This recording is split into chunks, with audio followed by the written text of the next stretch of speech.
Hello, family. It's Rosalind again. So, you know what that means. That means it's time for real talk now. If I don't understand, I easily cry. Wish I could tell you. I just don't know why. Sometimes when you speak, I'm not sure what you say. If you're sad or you're hurt, I might not hear it that way.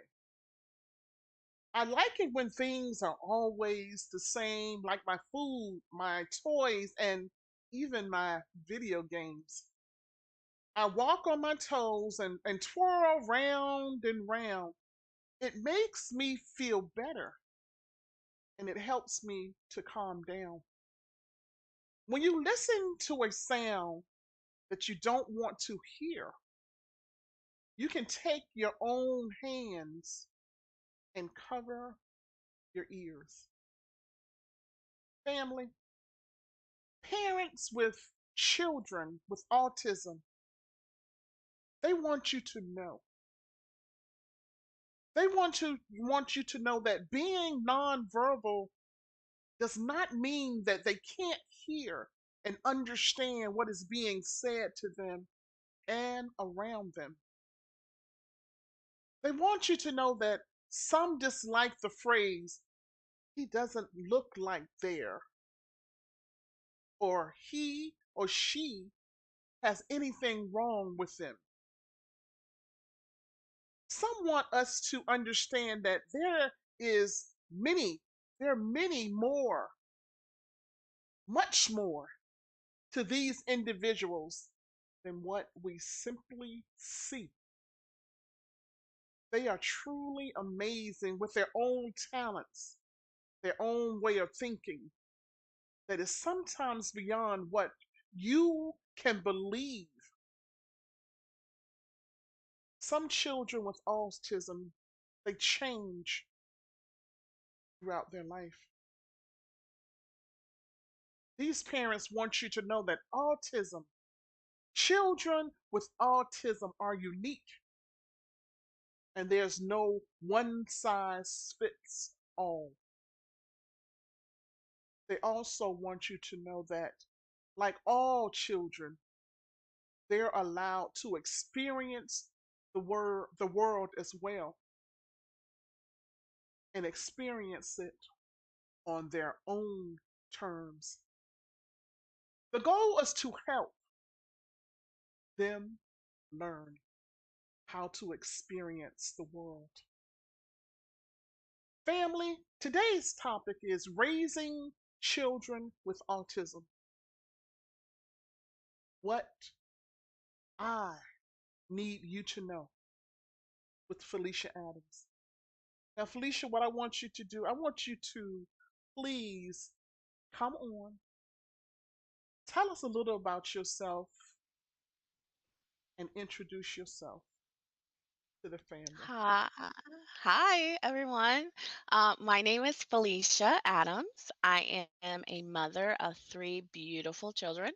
I'm currently residing in the Midwest and working with the VA and have been for a while. And I'm excited to be here today. Awesome, awesome, awesome. Okay, and we're excited to have you. Okay, let's start with the beginning of your journey. I often start there because life does not start just from what you see today. It's a progression in life. You agree? Yes, Okay. definitely, So tell us definitely. about your early life. Let's start there. Early life. Yeah. I grew up in foster care. My biological mother was unable to um, provide as a parent, a parental. So I was in and out of foster care up until about kindergarten when I was placed, my sisters and I have two other biological sisters, were placed in a foster home who decided that um, they wanted to take on the role as our long time forever parents. So I actually was adopted in first grade, my sisters and I. I have an older sister and a younger sister. It was a military family uh, with other adopted children as well. There's six of us adopted total. Foster kids all the time. Grew up with a lot of children around. A very structured home, of course, because of military life. Um, a really unique upbringing. I think from just living before those situations, coming into a family that actually has adults that care about you, that want to help you, that are actually there for you. It took some getting used to, especially my older sister who always took care of me, her relinquishing that. But definitely a very unique upbringing, got to travel. Meet children from all walks of life, being as they brought in children for foster care. So a very unique environment and ended up in a very loving environment. So I'm very blessed in that sense. And that's beautiful. That's beautiful to hear because people sometimes they don't hear the beautiful part of adoption. Okay. Yeah. Now you said something. You said structure. Hmm. Yeah. That word structure. How hard Yeah. was that? Because of your beginning, was that or was it hard? Or no, you did say it was a little different. It was hard. Tell us what do you mean by that structure was hard? Um, it was hard going from never knowing, where you're going to eat, where you're going to sleep, who you're going to stay with. Oftentimes, foster homes have a lot of other kids with other needs.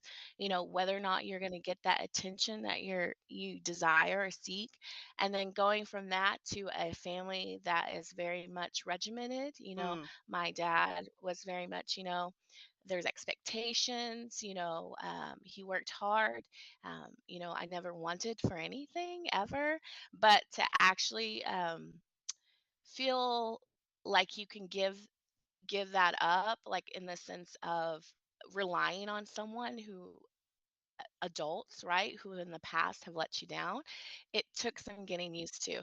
I know oftentimes my parents had to interject with my older sister who would be trying to take care of me, but that's because that's all she knew. And when you're used to that, it's hard to relinquish that because you never know who's to say that they're going to stick around, you yeah. know? So that was a challenge, I think, for both me and my siblings, as well as my parents, to kind of allow us that grace as well to realize, there's a reason why we act this way or we do it, maybe not giving trust as quickly, but that's because, you're not used to having adults there that are there for you, that, are there for the right reasons and have your best interest in heart. Wow. Okay. And that was familiar or family Hmm. structure. Okay. Yeah. Then there's the military aspect of it, which Yes. was even more structure. Okay. Definitely. And that was go Definitely. ahead. Go ahead.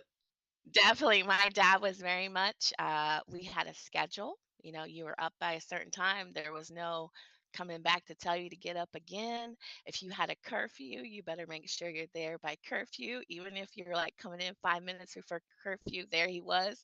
It's talking about you cutting it a little close, don't you think? So we were very structured in that sense. Even dinner was at a certain time. Homework had to be done by a certain time.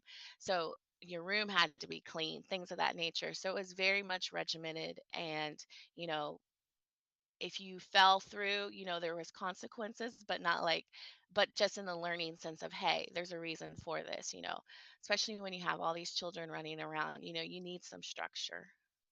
Yes. That's good. And that's the purpose of the home because you Mhm. didn't have the structure to try to instill some, which is great. Now, after graduating, okay, Mhm. receiving this structure, okay, Mhm. and military came in. Not your dad Yes. military, then military yourself. Did you think Yes. you were gonna do that? Tell me about that period right there. No, actually, I graduated early from high school. I had extra credits. So I was 17 trying to figure out what I wanted to do with life. But my dad was very much, if you're living in this household, you're going to college. I already knew at that time, I did not feel like college was there for me at that moment. I honestly didn't want to know what I wanted to do. So just so happens there was recruiters at the school, and I was like, this is the I feel like this is my journey. Like, this is what I need to do until I figure out what what I want from life and what I want to do, and if college is for me. So at 17, I joined the Navy. My dad signed for me, and I graduated in May, and then in October, I was off to basic training. But that's pretty mature though. That's pretty mature. And what I mean by that, because you said that you didn't have a clue really Mhm. what you wanted to do. Okay. But you knew that at that time, college was not the Yeah. answer.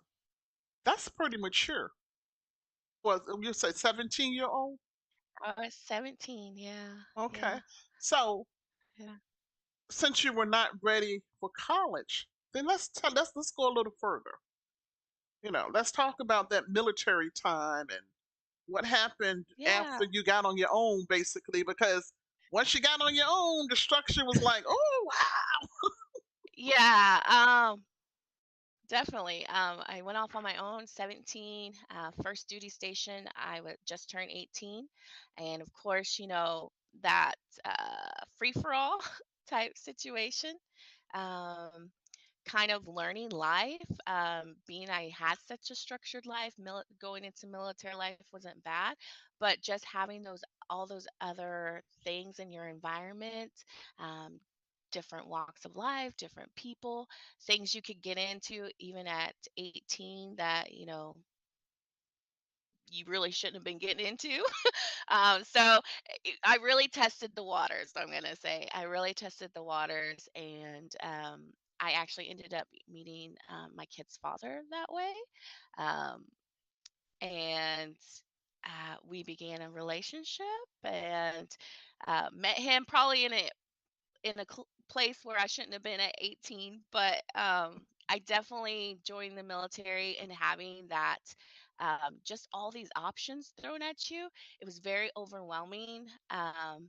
And you're young and trying to, you're learning who you are and and etc. So I definitely tested the waters a Yeah, little bit. I understand. I can Yeah, understand that. yeah, I think yeah, if we're honest with ourselves, I think a number of us tested the water. Okay. yeah, So, yeah. okay, so you said you came out, met your dad, your kid's dad, okay? Let's keep going. Tell me Yeah, a yeah. yeah. So I met him right when I was out of basic training. He actually had been in the military for a while already. So he was older and higher ranking than me. We met and we started dating. It was really great at first. But within the first year, I actually got pregnant with my daughter, my oldest, who's now 18. Um, so that was trying because we were both kind of stationed at different areas. Um, After I graduated, I got stationed in Arizona, and he was still in Chicago. So that really put a strain on our relationship. But we kept going. I thought it was going great. We welcomed a little girl that was healthy. We both got stationed in San Diego together. Everything was great until about our daughter was about 9 months. And then that's when our relationship just, I don't know if I can say just, but I was surprised. It's kind of like I felt like it was just a light switch. Stopped coming home. He was out all the time. He'd always going on training, things of that nature. And here I was taking care of a 9-month-old by myself and fulfilling my active duty requirements. So it became very challenging, very, very challenging. Um, and then I soon after, Naya wasn't very old at all. Um, she was like 5 months, 5, 6 months. I found out I was pregnant with my second.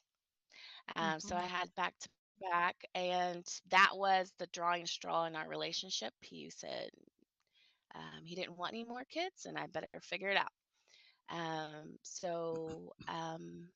Figure out in the sense of he wanted me to go have an abortion. He didn't want me to have our second, and that's not something I ever weighed. Choices and consequences, right? And I that's not something I ever had in mind. So I was like, I'm going to do this with or without you. And that's when our relationship got really toxic. He started getting very physical. Um, and a lot of abuse started to occur.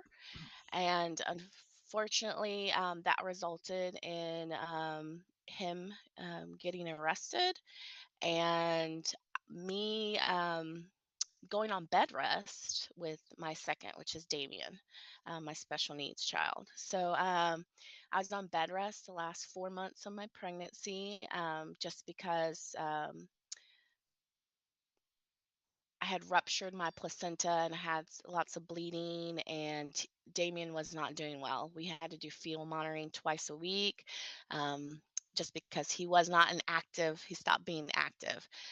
So it was a very stressful pregnancy, very stressful.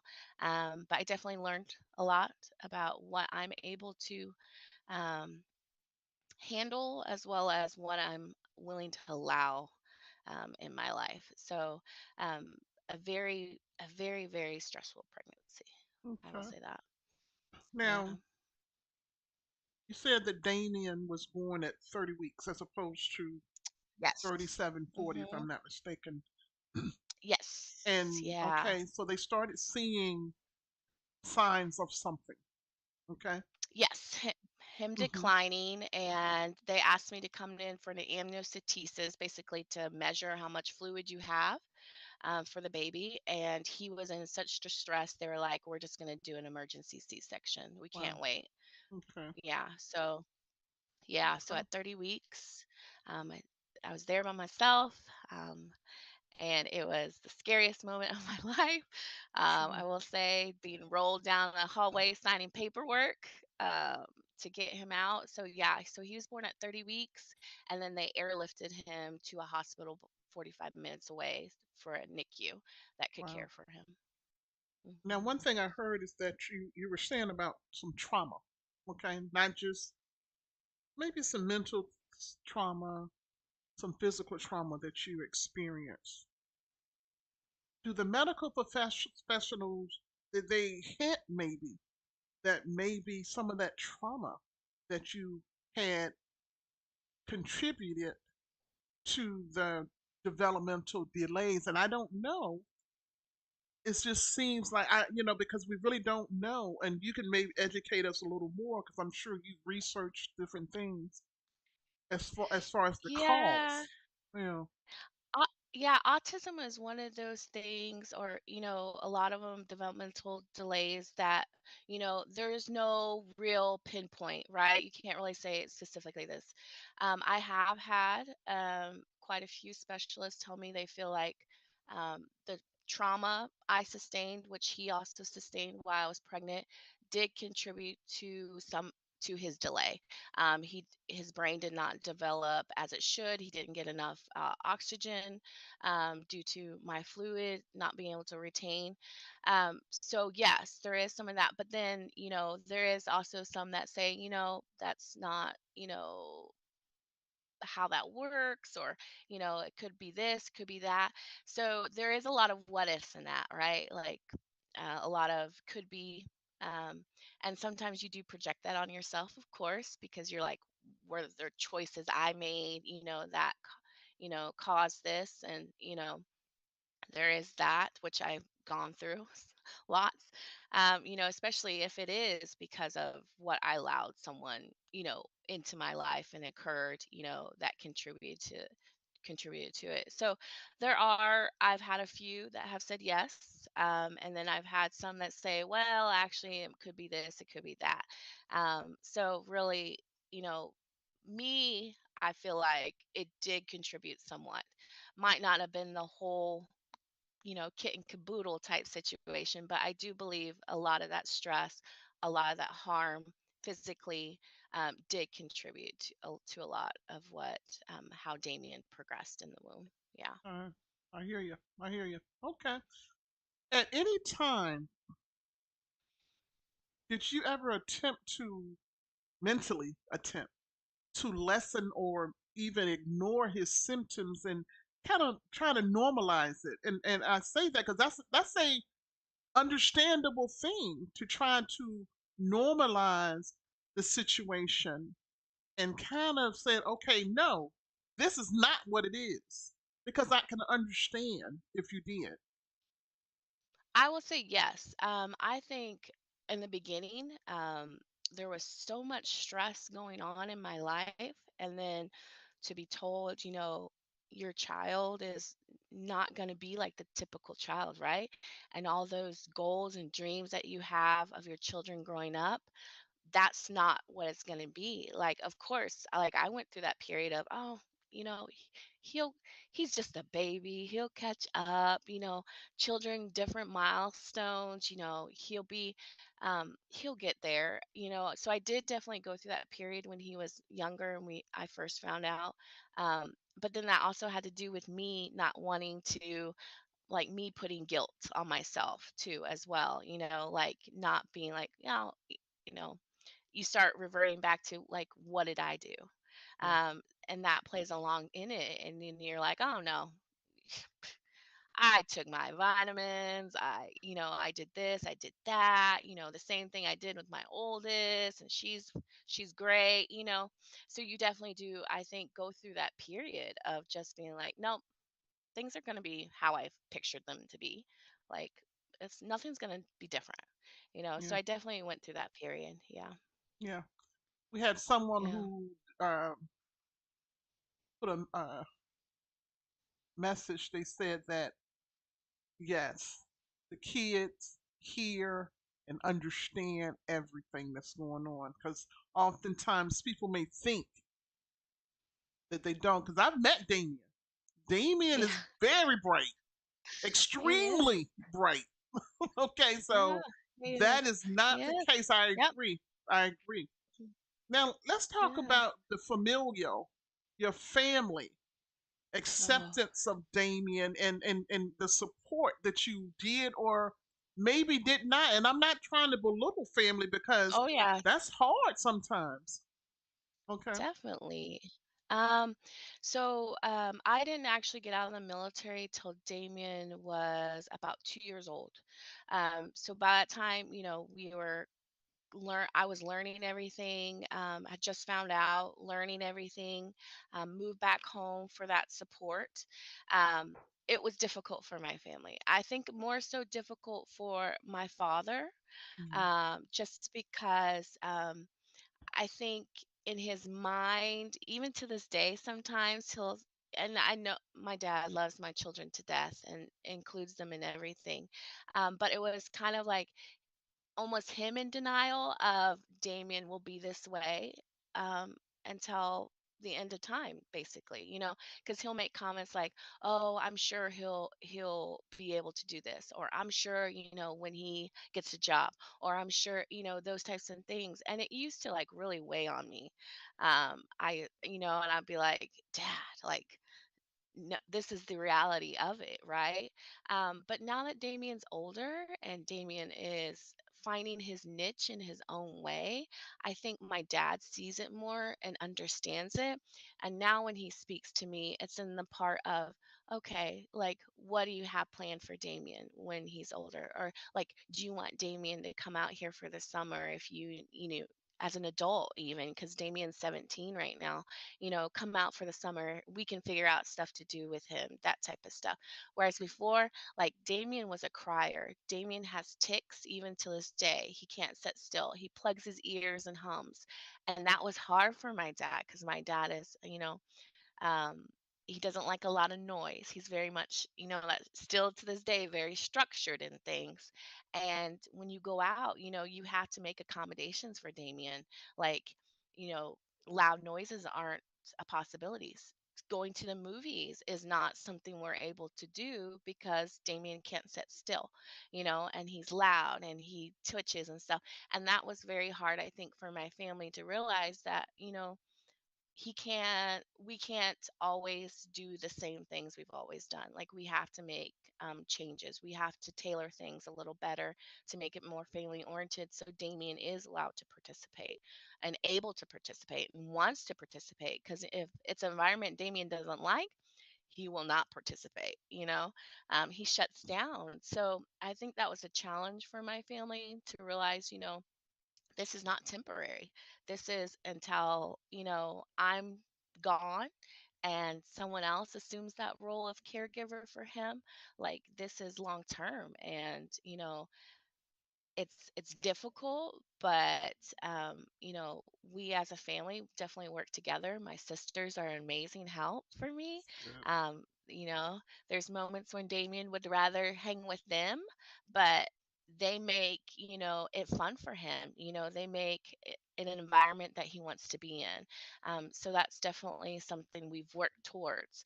In the beginning, it was not that way, but I'm glad to see how we've progressed, not just me as a parent with Damien, but also my family with Damien. Hmm.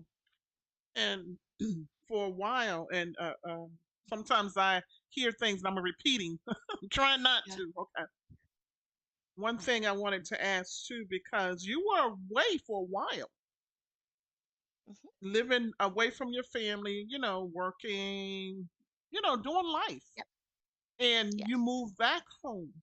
Now, did this adjustment, did they accept the adjustment before you moved back, or more so once you were there and they saw him on a regular basis?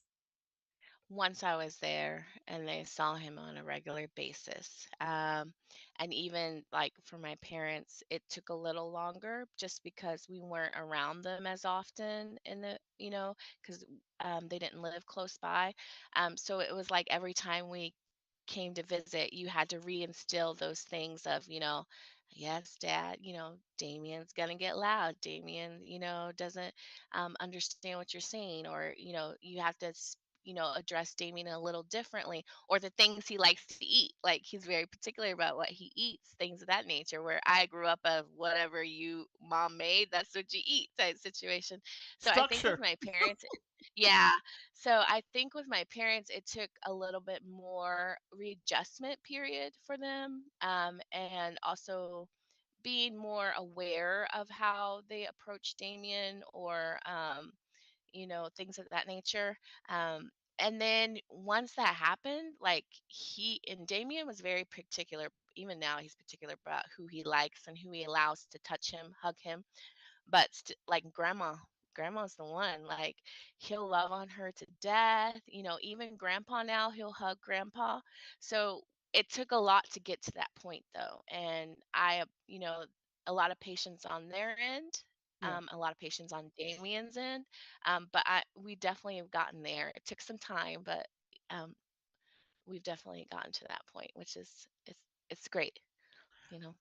Now, what I'm hearing is accepting the assignment. Okay.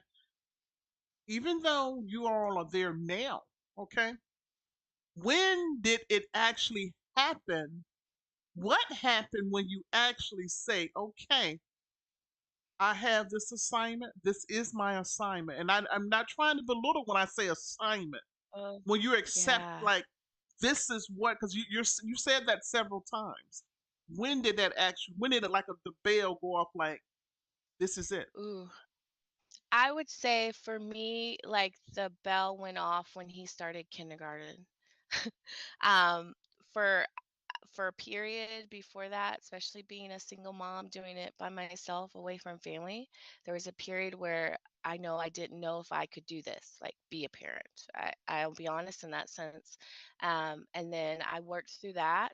And then there was still that period of, well, you know what? He might catch up, right? If I work with him, if we do therapy, he'll catch up. And then kindergarten happened, and I was actually in North Carolina at the time, and they were saying they did not feel that Damien could start kindergarten because he was not potty trained, and he could not change his own pull up. Mind you, he was still in diapers. We hadn't even made it to pull-ups, Mm, and that to me was the point where I was like, "No, this is not right." Like, there's other kids just like him, if not, have more health concerns or developmental delays. You can't tell me that they don't go to school. So that to me was that really like put a fire in me as far as this is what my this is my son. yeah, If no one else is gonna fight for him, then this is mommy doing it. Because I was like, he needs to start kindergarten. He needs to interact with other kids. There's no reason why he shouldn't. So that actually was I think the light switch to me of this is our life. This is my life. This is my child. Now I have to start being that person for him. Now I have to start advocating for him to have the best life that he can have and that I can give him. So I'd say kindergarten, trying to get him into kindergarten was that moment. that moment, that aha moment, as Yes. we call it. Yes. Okay, Yes. Yes. advocating. That's a crucial word. Okay, Mm. advocating. You said to make sure, that he Mhm. was allotted the things that he deserved, like any other child. Okay, Yes. but what does it look like when you say advocating? You're advocating what specific? You're advocating for growth for your child. In high school, they started doing he's in a controlled environment, but he's in high school, and it was, on his IEP, which is his learning plan, it was Damien's going to learn about the solar system. He's going to be able to name so many planets. That's not what I want that's not a goal that I have for my child. A goal I have for my child is to reinforce what I'm trying to teach him at home. Being able to brush his teeth by himself, comb his hair, tie his shoes, get dressed, talk to people if there's an issue, use his words, things of that nature. I don't care if Damien can do a solar system. I care if my son can get through day to day to the best of his ability. That's right. And some people take that um, me being harsh, but it's true because I have to be that one to take care of him until I'm gone. And I want to make sure that I set him up with the best skills I can to take care of himself. Even if I'm there or someone else, another caregiver is there, like Damien needs to have those skills. And I think you have to advocate for them because oftentimes they just want to put a blanket statement out of this is what your child should be doing when it's not reality, it's not realistic, it's not reality. It doesn't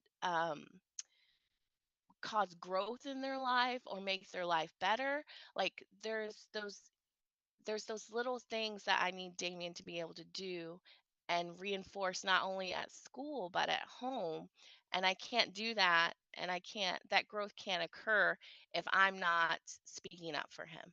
That's If right. I'm just allowing him to be on a tablet all day at school, that's not beneficial to him. If anything, that hinders him. So they've definitely learned my name, which I have no problems with, but that's because I want Damien to have the best outlook in life. I want Damien to have those skill sets that are going to help him, not hinder him.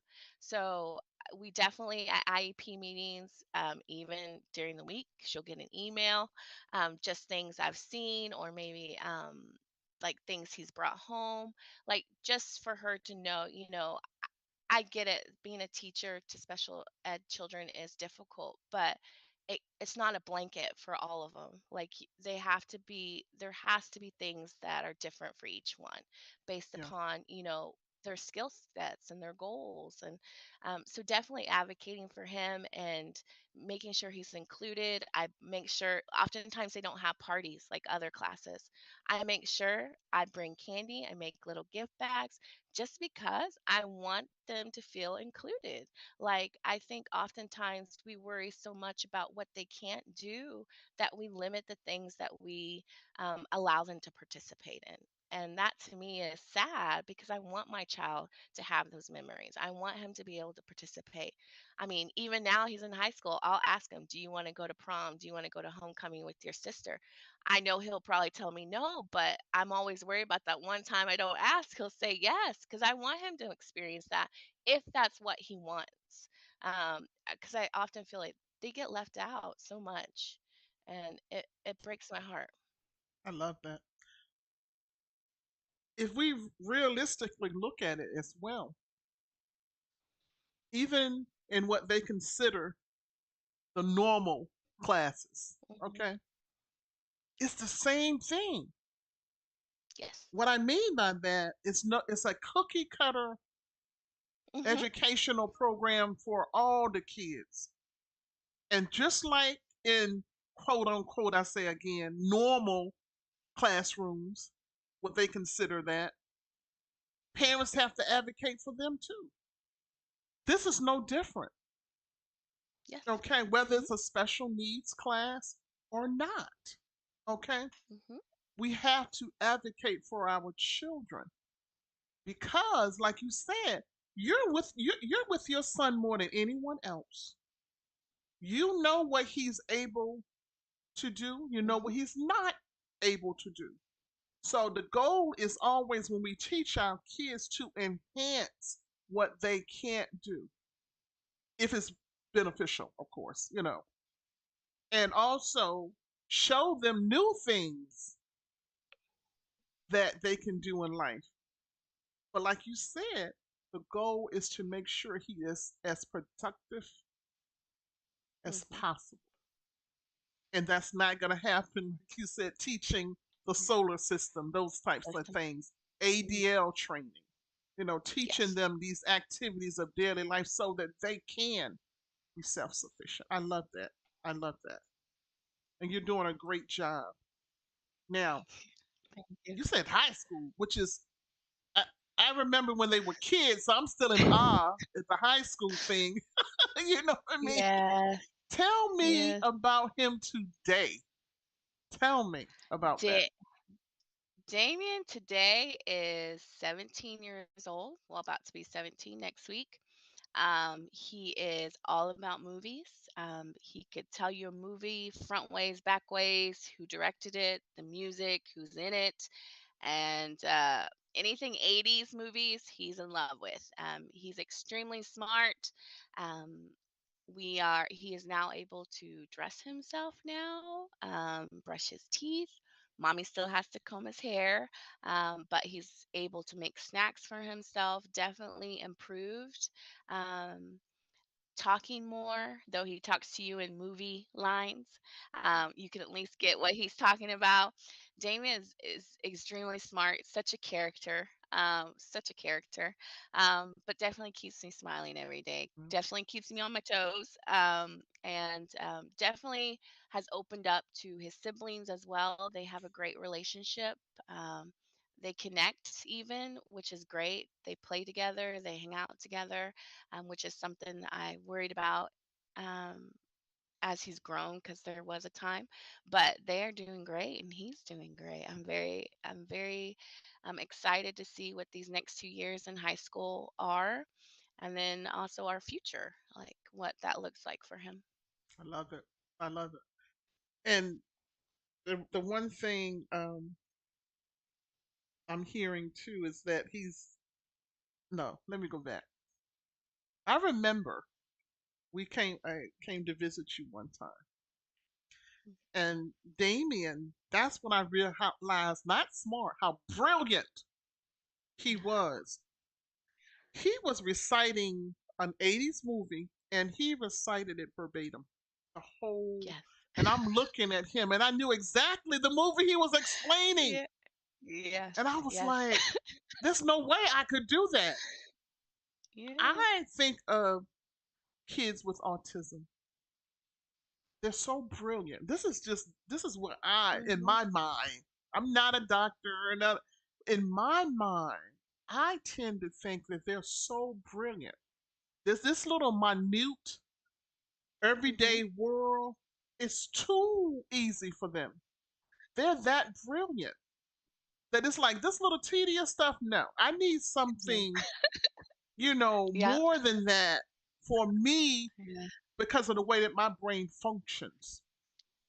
You Yes. know, Yes. T- tell me about what's your thought about that? It's true. Damien is he catches on to things so quick. The boy can read and spell like better than mommy can. He is a smart, smart, smart man. I'm gonna say now because he's getting older. But it is the little things though that he just has no time for. He has no patience for. He's just like, now, if you want to talk about movies or producers or scripts, he's there all day doing that. So definitely, they are on another level as far as intellectually that I don't think people give them enough credit for at all. Exactly. Mm-mm. Exactly. One other Yeah, thing you mentioned too is that in the future, you want him to be yeah. as self sufficient as you said as possible. And if that time comes, as far as the next level in your life, okay, you're no longer here. Hmm. What plans, if I should ask, what is the thought behind that? What, because that goes back to the planning, okay? What, go ahead, tell me a little about that. Um, that's a that's a scary thing to think about, right? Because you always plan for your children growing older, them possibly taking care of you, them Yeah, having children, a life of their own, and then to know that that's not the case, right? My child's going to be taken care of until I die, and then at some point someone else has to come in and assume that role. So from a young age of my children, I've always been open about that, especially to my oldest and even to my youngest, about what that means, so that at some point, mommy's not going to be here anymore, but your brother's going to still need someone there to help him. So that's something I've always been honest with my children about, because the goal would be, though that's not the life they picked, that they would step in and do that.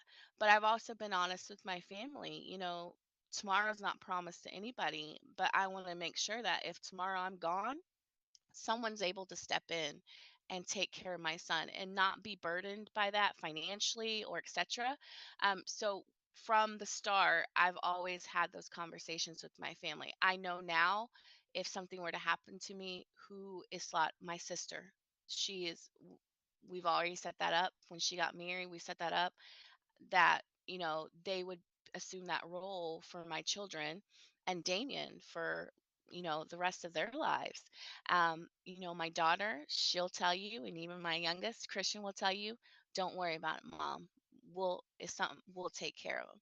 So yeah, I know I don't worry about that anymore because I know that there's going to be someone there from my family, whether that's his siblings or his aunts, that are going to be there to take care of him, to help him. And my working as well has been the goal of making sure that I financially have put back, that if something does happen, they can fulfill Damien what he needs without a burden on them as well financially. Because that's, you don't want that to happen. You hope that, I'm going to grow old and gray and be 90 before that happens. But you never know. So I just want to make sure that not just Damien, but all my children are set up for if something happens to me tomorrow. But Damien is definitely one of those ones where, it's a sad to think that, there will be a time when someone will have to step in and take care of him. Because, in your mind, you're like, only I can do it, like, I'm the best at it, only I can do it. But I feel very blessed in the sense that I have great children, who will step in when the time comes, and also family members, my sisters are amazing, that they'll step in when the time comes to make sure that he's taken care of and he lives a good life. Awesome. I just want to motivate you to a book. I hear book. I know I never said that before with you. I never said Yeah. that. Excuse me. This is so much information to the people need to know. And there's so much more we can talk about when it Yeah. comes to this. We're just trying to give you all a condensed view, family, of the things that is entailing in her life, the life of her children, the life of her family, the life of her tribe, her community. Okay? So I just want to motivate you that maybe to put pen to paper, okay? Or nowadays, fingers to keyboard, however you. But this is an educational opportunity right here. And I know yeah, I'm sure there's stuff out there too, but personal to you. Even if you just put it down, and you may have put it down in a diary. Right. You may not have to show it to anybody if it's Mm. just to help motivate you. Tell me, you said did you say you do that? I have. I have. I actually had a therapist once who told me that she felt it would be good for me, because oftentimes you do revert back to, feeling a certain way, and then you realize, look how far you've come. Look how far your child has come, your children have come, and it definitely helps in those times where I feel like, you start questioning, how well you've done as a parent, how well you've, advocated for your child, or how well you've adjusted to things. So definitely something I did start doing several years ago, and it has helped a lot because it helps me see how far I've come, and I hope years from now I can read back and be like, I've made so much more progress. My children have made so much more progress. So definitely it's something that has helped. Yes. Yeah. Awesome, awesome. I'm so glad to hear that. Yeah. What's next for you?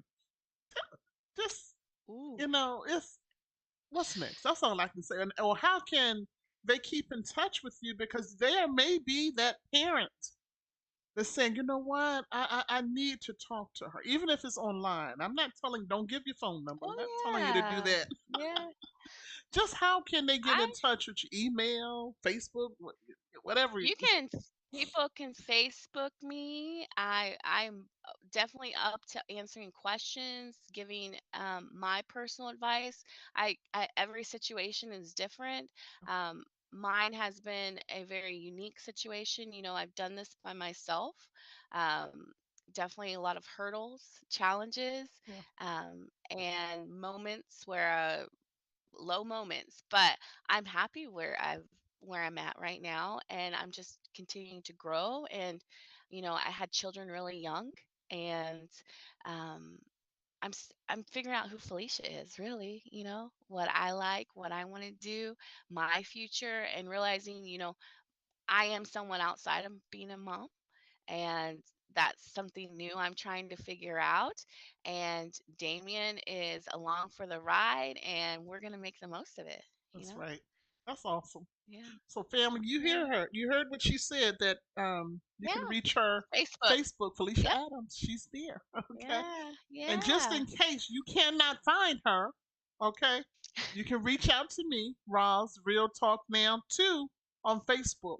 Or you can send me an email, in him underscore forever at yahoo.com. Or you can even reach me on YouTube, Roz, Real Talk Now Roz. Okay? Felicia, I want you to stay right there. I'm going to end the stream and we will continue our talk. Okay? Okay.